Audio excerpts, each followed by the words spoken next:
Pag-uusapan natin sa video ito ang 10 signs na hindi ka gusto ng isang tao. Lahat tayo ay may mga hinala paminsan-minsan na baka may isang tao na hindi tayo gusto. Pero minsan, nag-iisip tayo ng ganyan dahil sa social anxiety. Umahiyain lang tayo. Akala natin na ayaw ng mga tao sa atin, pero tayo pala ang hindi nakikipag-usap sa kanila dahil nahihiya tayo. But in other cases, tama ang hinala natin na hindi tayo gusto ng ibang tao. Minsan may mga kinikilos silang hindi halata o minsan sobrang obvious. Ang bawat isa ay magpapakita ng mga pag-uugali sa kanilang sariling paraan at maaari ring magkaroon ng anumang halo-halong kombinasyon ng mga ito. Depende sa individual. At ang ilan sa mga pag-uugaling ito ay talagang mapang-abuso. Ibig kong sabihin, sa sobrang pag-dislike nila sa'yo, sasaktan ka na nila. Alinmang paraan, ang pinakamainam na gawin ay lumayo ka sa kanila at doon ka makihalubilo sa mga taong gusto ka at maganda ang pagtrato sa'yo. Narito ang 10 ginagawa ng mga tao na masasabi mong hindi ka nila gusto. Pero bago po natin ipagpatuloy ang topic natin, gusto ko munang mag-shoutout sa aktibong viewers natin. Shoutout kay Isidoro Gaor. Shoutout din kay Leonora Mejia. Shoutout din kay Rivero Connie. Maraming salamat po sa inyong panonood. At masaya po ako na may napupulot kayong aral sa mga videos na inyong pinapanood. Sana ay ma-apply nyo rin ang mga natutunan ninyo sa inyong pang-araw-araw na pamumuhay. Uulitin ko, maraming salamat po sa inyo. Balik na po tayo sa topic natin. Number 1 sign na hindi ka nila gusto ay kapag papalapit ka na, mananahimik sila. Noong nasa malayo ka pa, naririnig mo silang nag-uusap o tumatawa. Pero lahat sila ay biglang tumatahimik kapag nakikita nilang malapit ka na. Sigurado na ayaw nilang isali ka sa kanilang pag-uusap. O pwede ring tumahimik sila dahil ikaw ang pulutan sa usapan. Minsan nangyayari ito sa mga roommates mo. Minsan din sa pamilya mo mismo, mga kaibigan o mga katrabaho. Pinaparamdam nila sa'yo na isa ka lang stranger o outsider. Pinaparamdam nila na hindi ka bilong sa grupo. At mananahimik sila hanggang sa umalis ka. Kapag aalis ka na, mag-iingay na naman sila ulit. Pero kung ayaw mong umalis, sila naman ang aalis. Either way, parehong masakit. Di ba? Number 2 sign na hindi ka nila gusto, hindi sila nakikipag-eye contact. Sa mata makikita na interesado ang tao sa'yo. Making eye contact is an intimate form of connection. Di ba sabi nila, ang mga mata ay bintana ng kaluluwa. At dahil sa pakikipag-eye contact, maipapakita mo sa isang tao na mahalaga sila at mahalaga ang sinasabi nila. Kung hindi ka nila tinitingnan sa mata habang kausap ka, ipinapakita nila sa'yo nang walang pag-aalinlangan na hindi ka karapat-dapat bigyan ng energy o effort man lang. Kung nakasalubong mo ang kakilala mo, siguro ngingitian ka nila pero aalis naman kagad. Kapag hindi peke ang ngiti ng isang tao, makikita mo rin ito sa kanilang mga mata. Sa kabaligtaran, kapag ngumingiti yung mga taong ayaw sa'yo, emotionless din ang kanilang mga mata. Parang galit tumingin. Kung madalas man itong mangyari, pwede mo rin silang tanungin kung may ginagawa ka bang hindi ka aya-aya. Kung makipag-usap man sila sa'yo, hindi naman sila engaged. Yun bang sobrang haba ng sentence mo, pero sasagutin ka lang ng isang salita na walang laman. Minsan nga iibahin nila ang topic para manahimik ka lang.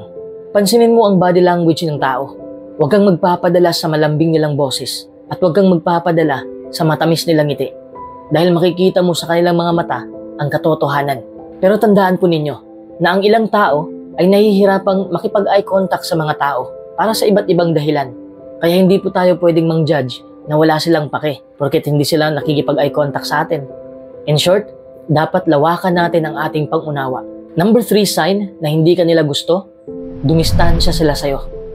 Kapag kasama natin ang totoong kaibigan natin, komportable tayo sa kanilang presensya. Di ba? Ito ang dahilan kung bakit gusto nating sumama sa mga kaibigan natin. Sa kabaligtaran, kung ayaw sa'yo ng isang tao, didistansya sila sa'yo. Pero paano naman kung hindi sila umalis? Hindi sila dumistansya? Makikita mo rin ang sign kung ano ang posisyon ng kanilang paa. Sabi ko nga kanina, pay attention sa body language nila. Katulad din ng boxing at martial arts. Madalas mong mahulaan kung ano ang susunod na galaw ng iyong kalaban sa pamamagitan ng pagtingin sa kanilang mga paa.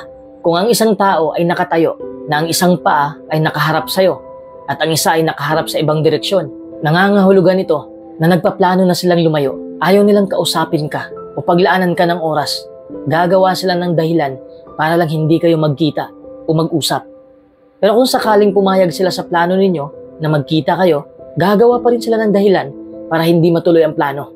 Number 4 sign na hindi ka nila gusto. Magsisinungaling sila sa'yo.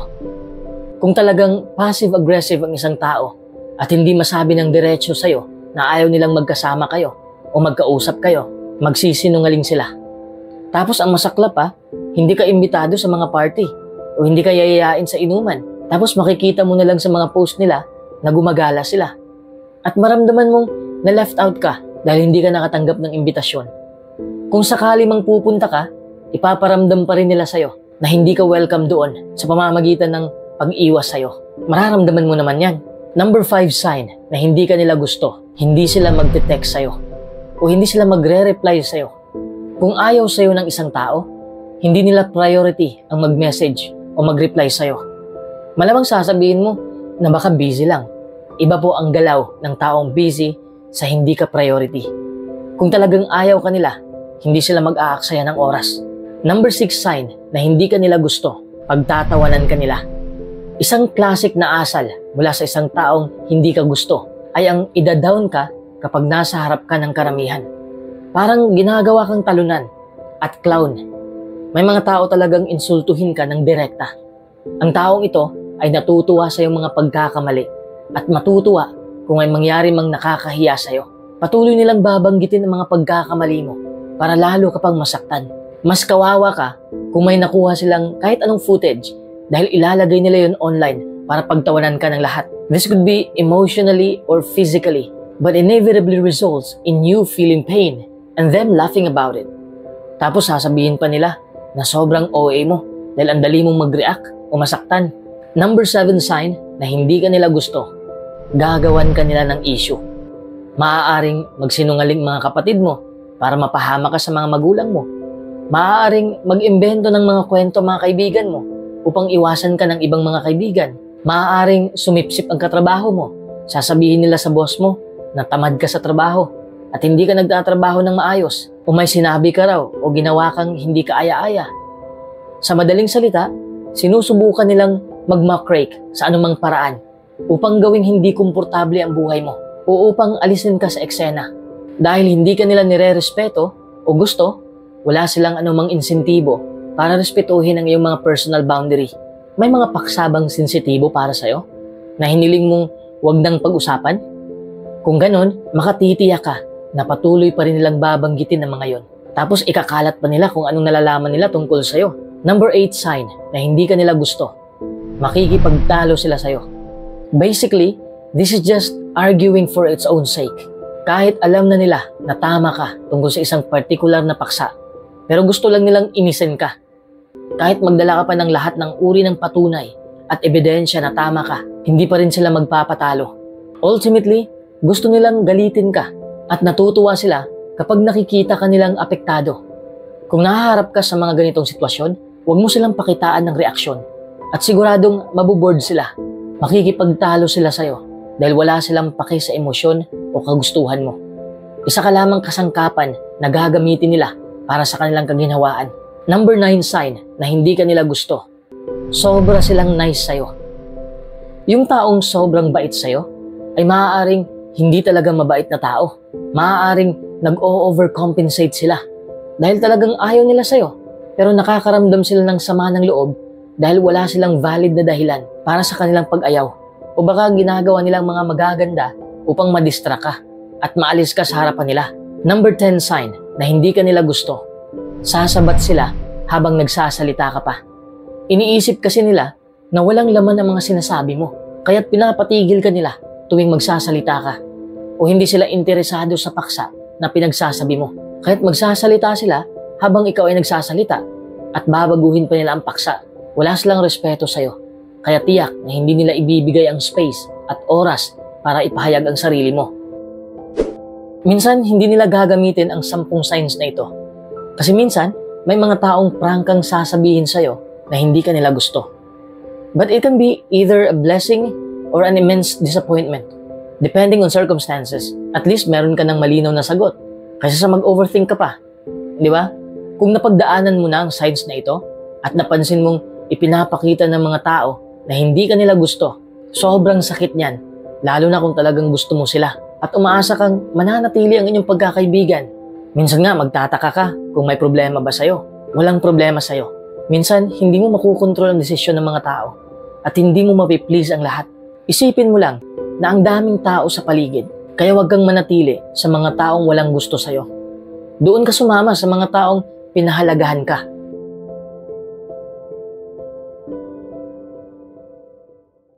Mahirap talaga ang buhay. Hindi patas ang buhay. Minsan, darating tayo sa punto na hindi na natin alam kung ano ang gagawin natin. Sa mga panahong nahihirapan na tayo, dalawa lang ang mapagpipilian natin at maaari lamang tayong pumili ng isa. Sumuko na lang ba tayo sa ating sitwasyon o magpapatuloy pa rin tayo hanggang sa aangat tayo? Kung magpapatalo tayo sa sitwasyon natin, paano na ang maginhawang kinabukasan na hinahangad natin? Huwag mong hayaan na talunin ka ng problema mo. Bounce back stronger. Because if we choose to see the silver lining, we will have hope that everything will be better one day. Alam kong napakadaling sabihin na maging positibo sa lahat ng oras. But even a tiny streak of optimism will help carry us through life's challenges. Alam kong hindi madali, pero may 12 sikreto akong sasabihin sa'yo para maging positibo ka lang kahit ang dami mo ng problema sa buhay. Number 1, mag-focus ka lang sa magandang pangyayari. May 2 klase lang ang pangyayari sa mundo. May kasamaan at kabutihan. Mag-focus ka lang sa kabutihan. Ang pagiging positibo ay nagsisimula sa positibong pag-iisip. Isa ito sa mga simple pero epektibong paraan para mas maging positibo ang pananaw mo. Kapag napapaligiran ka ng negatibong bagay, iproseso mo muna ang isipan at emosyon mo. At tanungin mo ang sarili mo, ano ba ang maidudulot ng bagay nito sa akin? Can you find even one opportunity within the situation? Thinking about the good that can come out of it is better than beating yourself because you think you suck. Number 2, cultivate a positive environment. Ang negatibong sitwasyon, bagay o tao ay sumisip-sip ng lakas mo. Pero ang magandang balita ay ang pagiging positibo ay nakakahawa din. Kailangan mong iwasan ang mga negatibong tao. Mag-ingat ka kung sino ang mga kinakasama mo. Kilala mo ba ng lubos ang mga kaibigan mo? Mag-ingat ka rin sa mga impormasyong nakukuha mo sa TV at sa social media. Magdudulot ito ng negatibong epekto sa isipan mo. Sumama ka sa mga taong nagpapaangat sa'yo. Kumuha ka ng impormasyong makakapagpabago ng buhay mo. Lahat ng nangyayari sa paligid mo ay makakaapekto sa buhay mo. So always take the time to think about the most negative sources of information you spend time on and how you can lessen the interaction. Number 3, dahan-dahan lang sa mga gagawin mo. Kung palagi ka lang nagmamadali, mas lalo ring dadami ang problema mo. Remember, haste is waste. Tumataas ang stress level kung palagi ka lang nagmamadali. Negative thoughts start to well up. Step back and go slowly. Slowing down will make your mind and body come down too.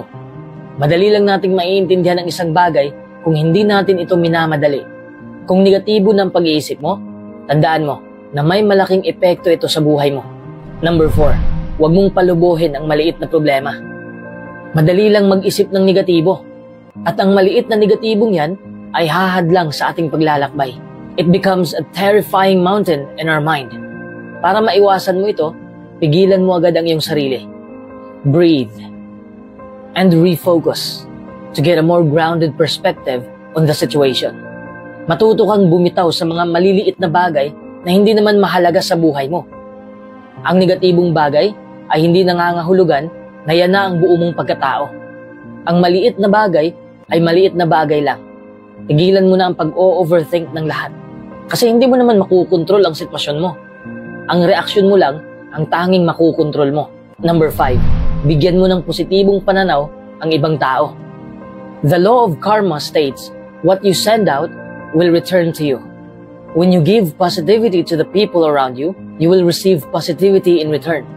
Mag-ingat ka kung ano mga ibinibigay mo sa mga tao at kung paano mo sila tinatrato.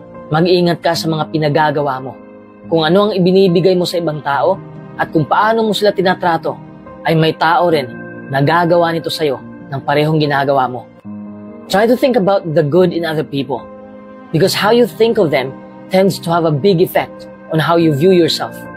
Maraming positibong bagay ang magagawa mo sa ibang tao. Number 6, ingatan mo ang iyong kalusugan. A healthy lifestyle starts with a good night's sleep. Starts with nutritious foods and exercise. Ang maayos na pangangatawan ang magbibigay sa'yo ng mapayapang pag-iisip. Napakahalaga na healthy ang ating lifestyle. It's essential for a positive outlook in life. Number 7, tanggapin mo ang mga batikos. Kung takot ka sa mga batikos ng mga tao, mahihirapan ka rin kamtin ang pangarap mo. Alam kong masakit kung may taong hindi susuporta sa'yo, babatikos sa'yo, hihila sa'yo. But if you look at it as a way to improve yourself, then you have used it for your own good. The key here is to learn how to handle criticism objectively. Huwag mong hayaan na ang mga opinyon nila ang pipigil sa'yo. Do things that you love because you love doing it. Huwag mong patulan ang ganitong mga tao. Lahat ng mga negatibong komento na natanggap mo, gamitin mo yung gasolina para mas ma-improve mo pa ang sarili mo. Huwag mong sayangin ang oras mo sa kakasagot sa kanila dahil hindi naman yan makakapagpaangat sa'yo. Try to keep an open mind. Figure out how criticism can help you. Criticism can help you become a better person. Isipin mo lang na ang mga sinasabi nila sa'yo ay para sa ikakabuti mo. Unawain mo na lang sila. Unawain mo na lang ang sitwasyon mo. The most important thing is to reply to criticism in a kind manner. Matuto kang bumitaw at huwag mong seryosohin ang sinasabi nila. Kasi para rin naman to sa ikakatahimik ng isipan mo. Number 8, umpisahan mo ang iyong umaga ng nakangiti. One positive thought in the morning can change your whole entire day. Simply put, how you start sets the tone for the rest of your day.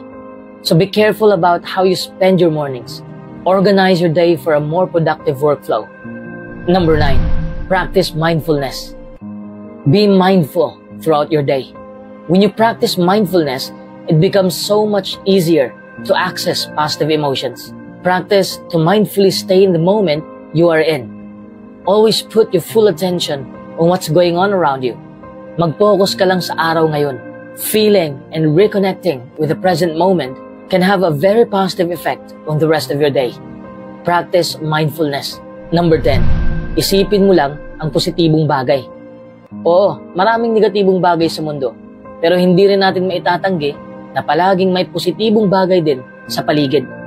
Alam kong walang perpektong araw. Bawat araw ay may pagsubok na kailangan nating harapin. However, you can train your mind to focus on the good things, no matter how small or unimportant they seem. Number 11, lahat ng to ay lilipas din. Lahat ng mahihirap na sitwasyon noon, nalampasan mo. Di ba? Ngayon pa kaya? Lighten up your mood because everything will pass no matter what it is. Walang tao ang hindi natatamaan ng problema.